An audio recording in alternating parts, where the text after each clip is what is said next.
La miséricorde de Dieu est à l'œuvre toujours.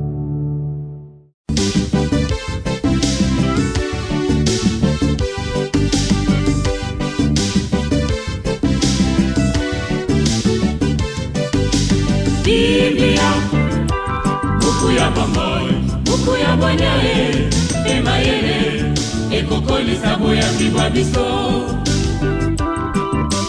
Biblia. Je t'appelle mon Dieu car tu peux me répondre. Écoute-moi, attends ce que je dis. Garde-moi comme la prunelle de l'œil. Sois mon abri, protège-moi. Au nom du Père et du Fils et du Saint-Esprit. Amen.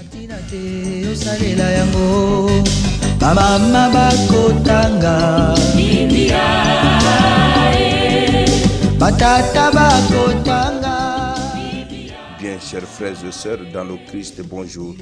Ce dimanche 20 octobre, notre mère l'Église célèbre le 29e dimanche du temps ordinaire et aussi le dimanche de la mission universelle. 3 textes nous sont proposés à méditation. La première lecture est tirée du livre du prophète Isaïe au chapitre 53, du verset 10 au verset 11. La deuxième lecture est extraite de la lettre aux Hébreux au chapitre 4, du verset 14 au verset 16. L'évangile, c'est l'extrait de l'évangile de Jésus-Christ selon saint Marc, au chapitre 10, du verset 35 au verset 45. Prions le Seigneur.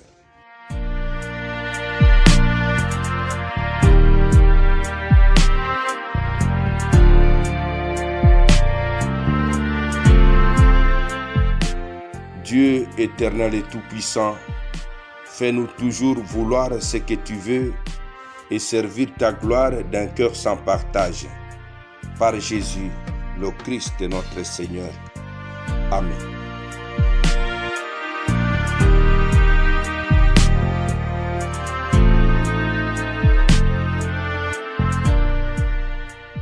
Liturgie de la parole de Dieu.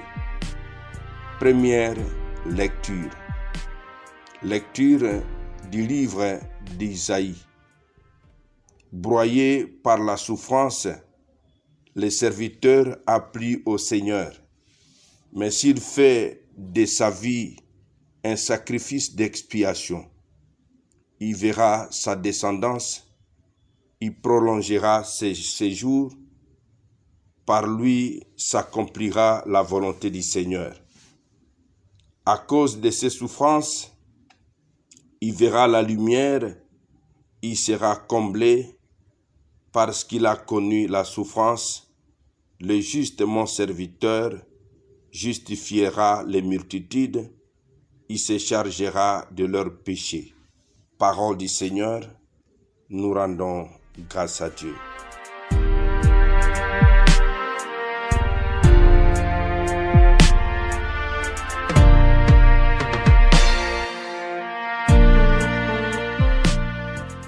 Deuxième lecture. Lecture de la lettre aux Hébreux. Frères, en Jésus, le Fils de Dieu, nous avons le grand prêtre par excellence, celui qui a pénétré au-delà des cieux. Tenons donc ferme dans l'affirmation de notre foi. En effet, le grand prêtre que nous avons n'est pas incapable, lui, de partager nos faiblesses. En toutes choses, il a connu l'épreuve comme nous. Il n'a pas péché. Avançons-nous donc avec plein d'assurance vers le Dieu Tout-Puissant qui fait grâce pour obtenir miséricorde et recevoir à temps voulu la grâce de son secours. Parole du Seigneur, nous rendons grâce à Dieu. Évangile de Jésus-Christ selon saint Marc. Jacques et Jean, fils de Zébédée, s'approchent de Jésus et lui disent : « Maître, nous voudrions que tu exauces notre demande. » Il leur dit : que voudriez-vous que je fasse pour vous? Ils lui répondent, accorde-nous de siéger l'un à ta droite, l'autre à ta gauche dans ta gloire. Jésus leur dit, vous ne savez pas ce que vous demandez. Pouvez-vous boire à la coupe que je vais boire, recevoir le baptême dans lequel je vais être plongé? Ils lui disent, nous le pouvons. Il répond, la coupe que je vais boire, vous y boirez. Le baptême dans lequel je vais être plongé, vous le recevrez. Quant à siéger à ma droite ou à ma gauche, il ne m'appartient pas de l'accorder. Il y a ceux pour qui ces places sont préparées. Les 10 autres avaient entendu et ils s'indignaient contre Jacques et Jean. Jésus les appela et leur dit, vous le savez, ceux que l'on regarde comme chefs des nations païennes commandent à maître. Les grands font sentir leur pouvoir. Parmi vous, il ne doit pas en être ainsi. Celui qui veut devenir grand sera votre serviteur. Celui qui veut être le premier sera l'esclave de tous.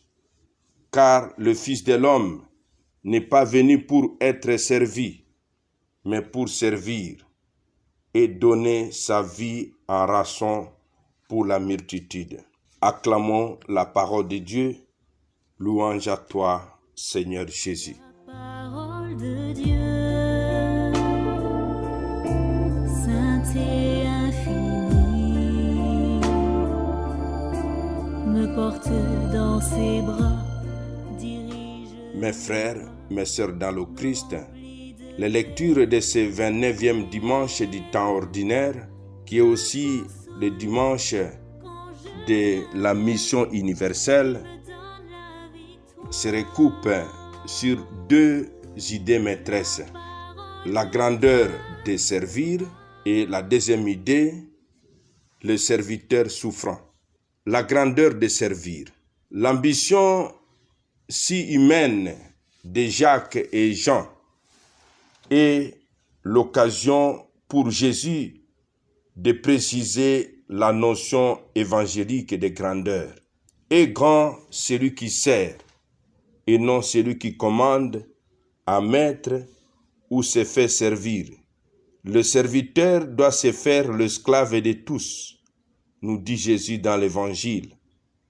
Comprendre leur faiblesse, prendre sur lui l'expiation de leurs péchés, boire la coupe, recevoir le baptême du sang, donner sa vie en rançon. Nous sommes loin des espérances, des puissances temporelles, des privilèges et des décorations. Deuxième idée force, le serviteur souffrant. Se mettre au service des hommes pour l'amour de Dieu est douloureux. Il faut accepter leur faiblesse, nous dit la lettre aux Hébreux. Les contradictions, les critiques, les incompréhensions avalées des couleuvres. Il faut savoir s'opposer à leur vie trop humaine, l'ambition de Jacques et de Jean. À leur présomption, nous les pouvons. Leur jalousie les dit s'indignèrent, c'est souffrir pour la vérité.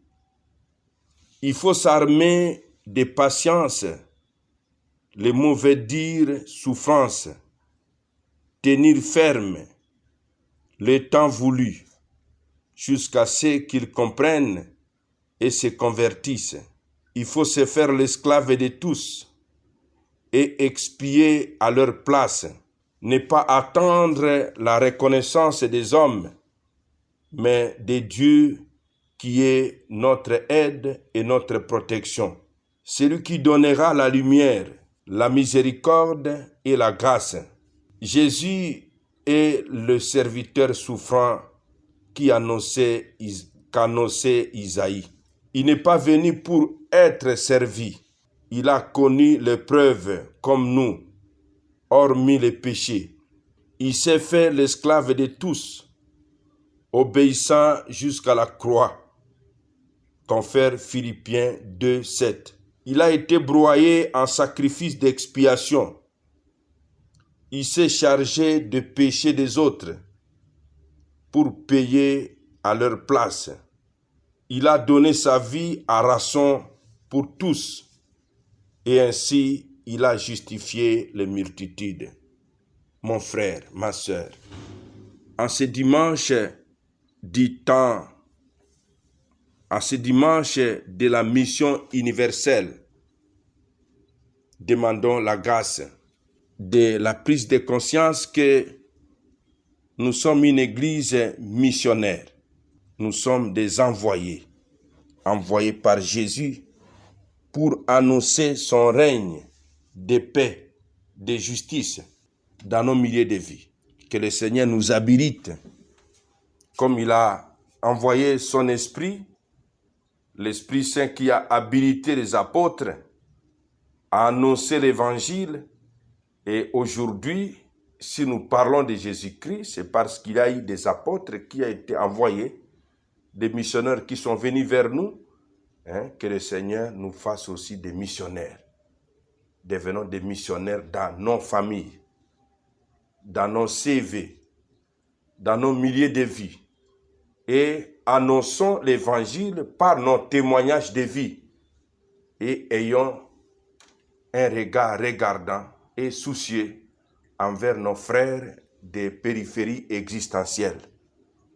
Par périphérie existentielle, le pape François attend les hommes et les femmes de notre temps qui ont besoin d'écouter le Christ, qui ont besoin d'écouter sa parole de vérité, sa parole qui procure la joie, sa parole qui les libère des pesanteurs négatifs de la vie d'aujourd'hui et qui plaise aussi au Seigneur de nous soucier des périphéries géographiques, c'est-à-dire des espaces où l'on trouve des hommes et des femmes où Jésus n'est pas encore suffisamment annoncé.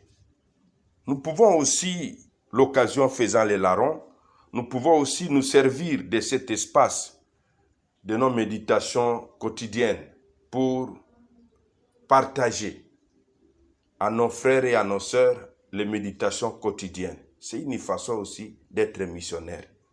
Vous avez reçu la méditation et vous avez aussi des amis, des connaissances. Vous les renvoyez aussi pour qu'eux aussi goûtent la parole de Dieu que vous goûtez chaque jour. Que le Seigneur vous bénisse et que le Seigneur nous habilite à devenir des missionnaires dans une église missionnaire. Amen. Et que Dieu Tout-Puissant vous bénisse et vous protège, le Père, le Fils et le Saint-Esprit. Amen. Bon dimanche de mission à tous.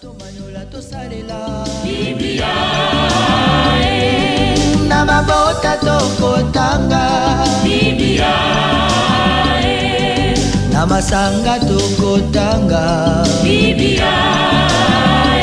oh bipai biso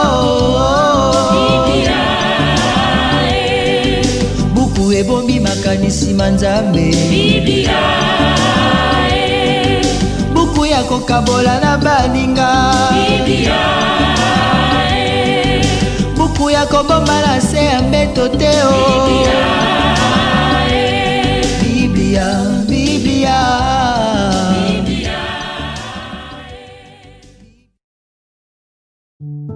La miséricorde de Dieu est à l'œuvre toujours.